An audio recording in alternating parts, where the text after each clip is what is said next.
कराची में 27वीं आईनी तरमीम खिलाफ वकीलन जो एहतजाजी कन्वेंशन। वकील जबरदस्ती हाई कोर्ट में दाखिल, पुलिस सां चकरियूं छिकतान। वकीलन के कन्वेंशन की इजाजत न हुई, पुलिस की वडी नफरी हाई कोर्ट अंदर ऐं ॿाहिरि मुक़रर। सिंध हाई कोर्ट ॿाहिरां बि वकीलन जो हंगामो। पुलिस एहलकारनि वकीलन के हाई कोर्ट अंदर वञण खां रोकियो हो। वकील धिका ॾेई पुलिस एहलकारनि के दरवाज़े तां हटाए छॾियो। वज़ीर आज़म शहबाज शरीफ की सदारत हेठि पाकिस्तान रेलवेज़ के मामलन ते अहम इजलास। वज़ीर आज़म पारां रेलवे की बहाली अपग्रेडेशन ते हनीफ अब्बासी टीम के शाबाश। इलाक़ाई राब्तनि ऐं आलमी ट्रेन लिंक्स मनसूबनि ते माहिरनि जूं ख़िदमतूं वठण की हिदायत। रेलवे की ज़मीन के मामलन ते पब्लिक प्राइवेट पार्टनरशिप मॉडल अख्तियार करण जो फैसलो।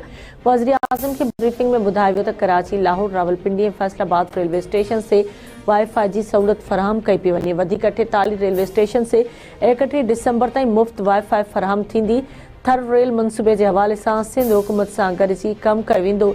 वज़ीर आज़म जो चवण है त रेलवे जो निज़ाम कंहिं भी मुल्क के मईशत के किरंगे की हडी की हैसियत रखे तो। रेलवे निज़ाम की बहाली लाइ खयल कदम वाखाण जोगा आहिनि। ॿारनि जी आलमी दिहाड़े के हवाले से कराची में आगाही वॉक, वडे वज़ीर सैयद मुराद अली शाह की शिरकत।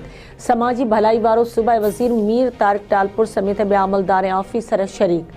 वडे वज़ीर जो चवण है त ॿार असांजो मुस्तक़बिल आहिनि, उन्हनि जो तहफ़ुज़ पहिरीं ज़िम्मेवारी आहे। अॼु जो वॉक ॿारनि जे आवाज़ खे मज़बूत करण जी गॾियल कोशिश आहे।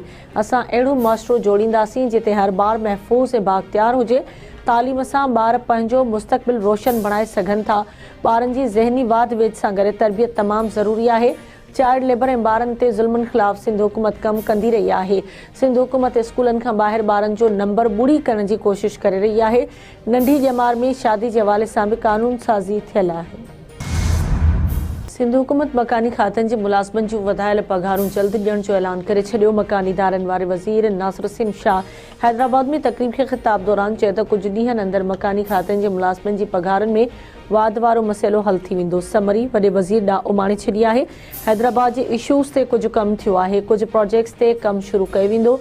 हैदराबाद लाइ वॾो प्रोजेक्ट आणे रहिया आहियूं। म्यूनिसिपल कॉर्पोरेशन जा समूरा मसइला हल कया वेंदा। शहजिल इनाम मेमन ॼाम ख़ान शोरो ऐं ॿिया क़यादत सां मिलंदा आहिनि त मसइलनि बाबति आवाज़ उथारींदा आहिनि। पाकिस्तान वालारियल कश्मीर में संगीन इंसानी हक़नि जी सूरतहाल ते ॻणती ज़ाहिर। परॾेही खाते जे तर्जमान जो चवण आहे त वालारियल कश्मीर में वॾे पैमाने ते गिरफ़्तारियुनि ऐं पाबंदियुनि ते ॻणती आहे। क़ाबिज़ भारत जूं पॉलिसियूं कश्मीरी आबादी जे इज्तिमाही सज़ा जे बराबरि आहिनि। भारत कश्मीरियुनि जे मज़हबी, सक़ाफ़ती ऐं समाजी विरसे खे तब्दील पियो करे। कश्मीर जा हज़ारे नौजवान हिन वक़्त बि गुम आहिनि। कश्मीर जा हक़ीक़ी सियासी नुमाइंदा लाॻीतो हिरासत में आहिनि। ॾाढ कश्मीरियुनि जे हक़ ख़ुदरादियत वारे अज़्म खे कमज़ोर नथो करे सघे। आलमी बिरादरी ऐं गॾियल क़ौमूं वालारियल कश्मीर जी सूरतहाल जो नोटिस वठनि। भारत खे इंसानी हक़नि जी भञकड़ियुनि ते जवाबदेह बणाए वञे। आलमी इदारनि खे आज़ादाणी ऐं गैर जानिबदाराणी जांच जी इजाज़त ॾिनी वञे।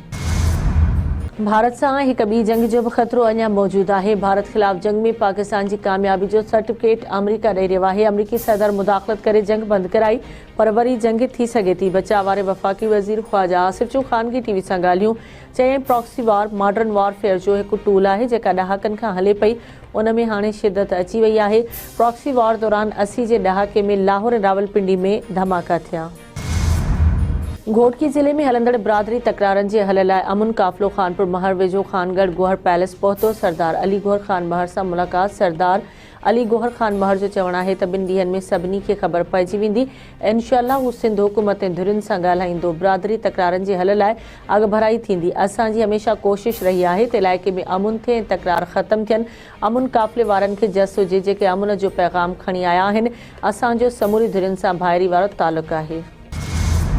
सिंध हाई कोर्ट के वक्ती चीफ जस्टिस ज़फ़र अहमद राजपूत सिजावल में फैमिली कोर्ट जो इफ्तिताह करे छॾियो। Justice Zafar Ahmed Rajput civil court Mirpur Bathoro जे नई इमारत जो पिणु इफ्तिताह कयो। इफ्तिताही तकरीब में हाई कोर्ट जो रजिस्ट्रार, DC, SSP ऐं जजिस समेत वकीलनि जी वॾे अंग में शिरकत।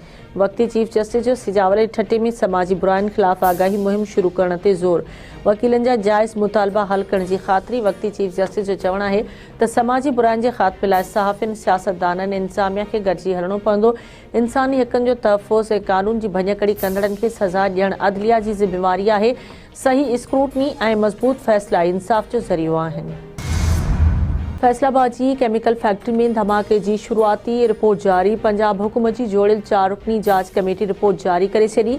शुरुआती रिपोर्ट मूजिब फैक्ट्री अंदर केमिकल मवाद जो ज़ख़ीरो तमाम घणो हो, बेहतियाती गैर तरबियत याफ्ता स्टाफ सबब धमाको थियो। गिलू ठाहींदड़ फैक्ट्री में मुख्तलिफ केमिकल्स जो इस्तेमाल थींदो आहे। Cylinder gas package short circuit ऐं केमिकल मवाद फाटण सबब धमाको थियो। कंपनी जो मालिक न मिलण सबब संदसि बयान रिकॉर्ड न थी सघियो। फैक्ट्री अंदर धमाके सबब भरपासे वारी इमारतुनि खे बि नुक़सान पहुतो। जांच कमेटी के मेंबरनि में चीफ बॉयलर इंस्पेक्टर ऐं DO industry chief inspector boiler ऐं फैसलाबाद बॉयलर इंजीनियर कमेटी जो हिस्सो हुआ। जांच कमेटी के मेंबरनि गुज़िरियल ॾींहुं हादसे वारे हंध जो दौरो कयो हो। मुल्क में क़ौमी असम्बली के 6 ऐं सूबाई असम्बली के 7 तकनि ते ज़मनी चूंडुनि लाइ सुभाणे पोलिंग थींदी। क़ौमी असम्बली के तकनि NA 18 हरीपुर, NA 129 लाहौर ऐं NA 143 साहिवाल ते ज़मनी चूंडूं थींदियूं।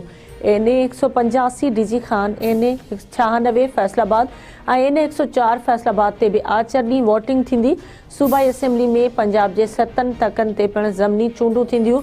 PP 98, PP 115 ऐं PP 116 शामिल। PP 73 Sargodha, PP 87 Mianwali, PP 203 Sahiwal ऐं PP 269 ते भी आचर ते पोलिंग थींदी। इलेक्शन कमीशन चूंड ड्यूटी दौरान पाक फौज ऐं सिविल आर्म्ड फोर्सिस लाइ ज़ाब्ता अख़लाक जारी करे छॾियो। पोलिंग दौरान पुलिस पहिरियों, सिविल आर्म्ड फोर्सिस ॿियो ऐं पाक फौज टियों रिस्पॉन्डर हूंदी। फौज रुगो इंतिहाई हसास पोलिंग स्टेशन्स ॿाहिरां मुक़ररु कई वेंदी।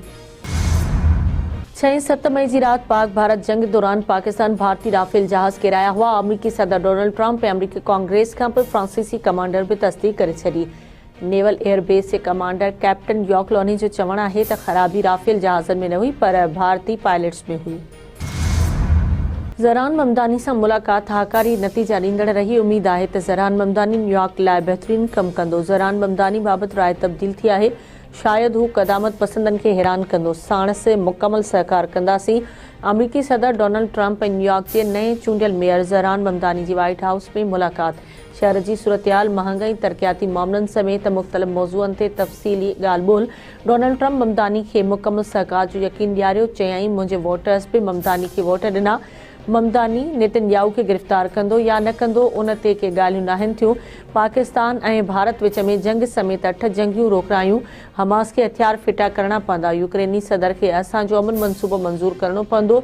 मेयर ज़हरान ममदानी मुलाक़ात के तामीरी करार ॾींदे चयो त इख़्तिलाफ़नि बदिरां गॾियल मुफ़ादनि ते ध्यानु ॾिनो वञे ऐं हू ट्रंप सां गॾिजी न्यूयॉर्क जी तरक़ी लाइ कमु कंदो।